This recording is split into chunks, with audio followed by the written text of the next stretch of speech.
Assalamualaikum warahmatullahi wabarakatuh. Di sini saya akan menerangkan materi mengenai bentuk intervensi dalam psikologi. Nama saya Nurul Izzah, NIM 18070160029. Nah, yang pertama, pengertian dari intervensi itu sendiri. Intervensi adalah upaya untuk mengubah perilaku, pikiran, atau perasaan seseorang. Dari bukunya Markham tahun 2003.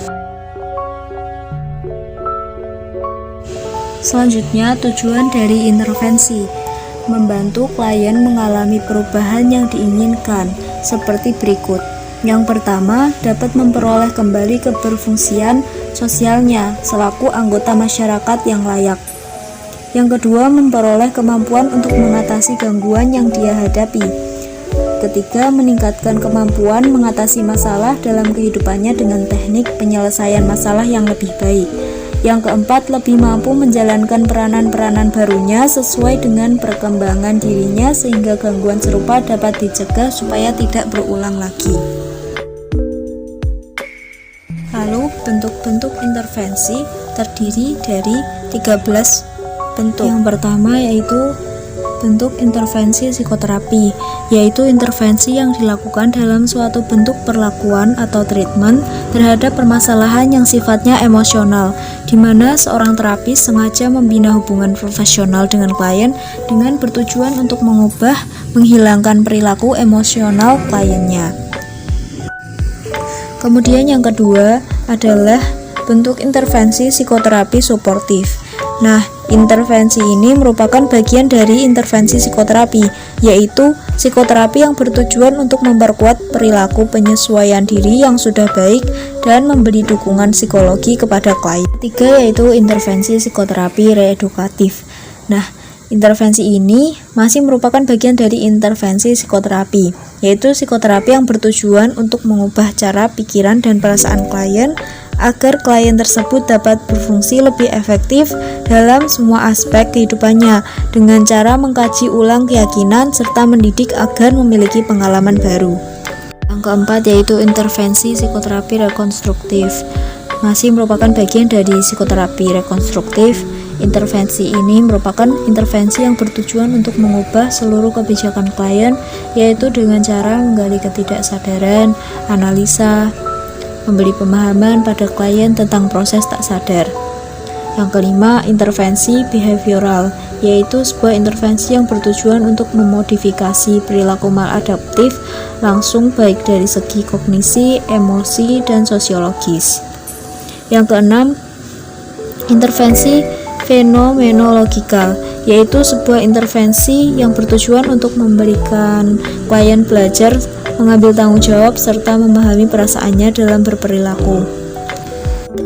Intervensi fenomenologikal ini juga bertujuan untuk belajar agar bisa memahami diri secara positif dan jujur serta terbuka mengenai diri sendiri.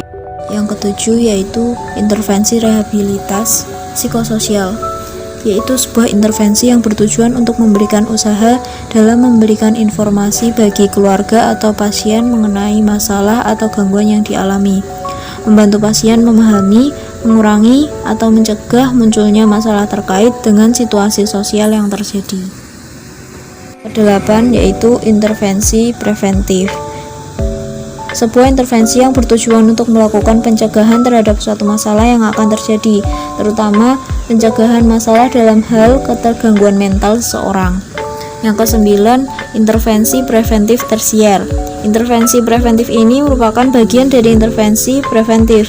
Namun, pada intervensi preventif tersier ini lebih ditekankan dalam usaha mencegah masalah yang akan terjadi dalam waktu yang jangka panjang ataupun jangka pendek dari sebuah tingkatan gangguan mental yang dialami oleh seorang individu atau seorang klien. Yang ke-10, intervensi preventif sekunder masih merupakan bagian dari intervensi preventif. Intervensi preventif sekunder ini merupakan jenis intervensi dalam psikologi yang bertujuan untuk melakukan pencegahan pada kelompok individu yang high risk population. Jenis intervensi ini akan efektif apabila faktor pengetahuan pada sekelompok resiko tertinggi ada pada gangguan secara spesifik, penanganan pada kelompok beresiko yang paling mudah dijangkau. Yang ke-11 yaitu intervensi preventif primer. Jenis intervensi ini masih tergolong dalam kategori intervensi preventif yang bertujuan untuk melakukan usaha untuk mengurangi atau membatasi laju timbulnya gangguan dengan melakukan modifikasi lingkungan atau memperkuat individu agar terhindar menjadi resiko yang tinggi. Biasanya yang menjadi subjek dari intervensi primer ini adalah masyarakat umum. Yang ke-12, intervensi psikoanalitik, yaitu jenis intervensi yang lebih cenderung berperan atau meneliti tentang teori kepribadian dan teori filsafat. Adapun yang menjadi konsep utama dari intervensi ini adalah untuk merubah struktur kepribadian, pandangan tentang manusia, kesadaran dan ketidaksadaran, kecemasan, pertahanan ego yang ada dalam diri seseorang. Yang dimana setelah melakukan intervensi ini, semua konsep tersebut dapat dirubah ke arah yang lebih baik.